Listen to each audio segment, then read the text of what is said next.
edhe po vështirësohet edhe më. Ka vullnet, por...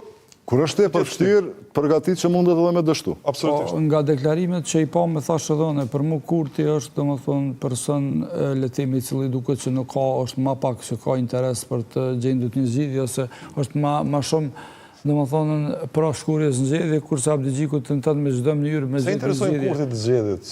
Ose pse i ka sondazhe dhe sigurisht i lexon, dhe më thonë, krejt politika tina është sondazhe, ka për u deri tash. Po sondazhe nuk besoj që e çojnë të gjallë të dhe kjo që e pash, dhe më thonë, kurse zoti Kurti e thamë bazë deklaratave që s'kam siguri, nuk e di për këta kandidat a i kem votat i bi ajo, se ajo ka bos fot analizën vetëvendosja kandidatëve dhe partneret e saj, kurse dy elemente që ishin të rëndësishme të Abdi Gjiku tha që emrat e përmendën janë brenda parimeve të dakorduara, që ishte korrekte, dhe dyta ishte që kur nuk ka pasur zëra ma, dhe më thonë, që qojnë ka hamullia politike në Kosovë, që i bie një pjesë të opozitës që ka pasur eksponent të zonë të strukturave të organizatave të luftës. Po, e tha zëra për destabilitet ka mjaftueshëm. Destabilitet Kosovës me rastin e 16 shtatorit, çfarë do vendimi që të ketë për ishkret të OÇK-s. Dhe dhe më thonë, këto ishin, si me thonë, le të themi paraqitjes që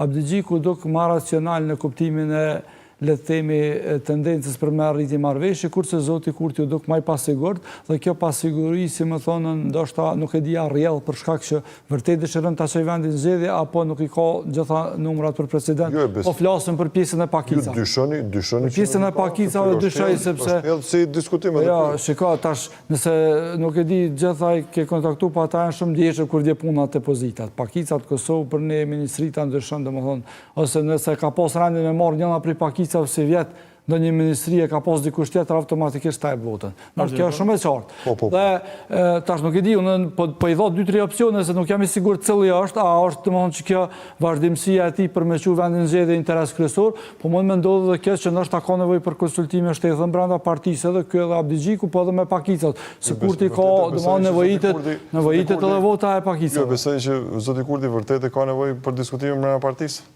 Ja, mendoj që në kuptimin formal mund të ketë ndonjë kandidat. Mund ta diskutojmë LDK-n me gjithë situatën që ka pasur. Mund të ketë edhe brenda vetëvendosjes ta zonë që ndonjë kandidat caktuar, ndonjë deputet nuk e voton. Kjo është po, kjo është krejt rregull, jo vetëm për Vjosa, por mund të ketë edhe emra të tjerë ta zonë sepse si janë deklaruar për Vjosa Osmani. Mund të ketë sepse shiko, kur janë emrat partijak, secila parti mobilizon votat më lehtë, sepse domthon dihet që përfaqëso politike, po kur janë domthon pak si konsensuale, nuk kanë lidhje mas ne, është pak problem sepse gjithë ata deputet kalkulojnë kujt na pjavon votën. Sepse krijohet përshtypje që kjo ideja e një presidenti konsensual është hedhur për dështori gjithë procesi pastaj. Kjo do të tregon kua, na qëllimi e tha dhe profesori, domethënë qëllimi jonë që mas mori edhe si mund krijues të opinionit publik për atë sa kem takat, është që me pas vendi zgjidhje edhe mos me qenë ngërç institucional, po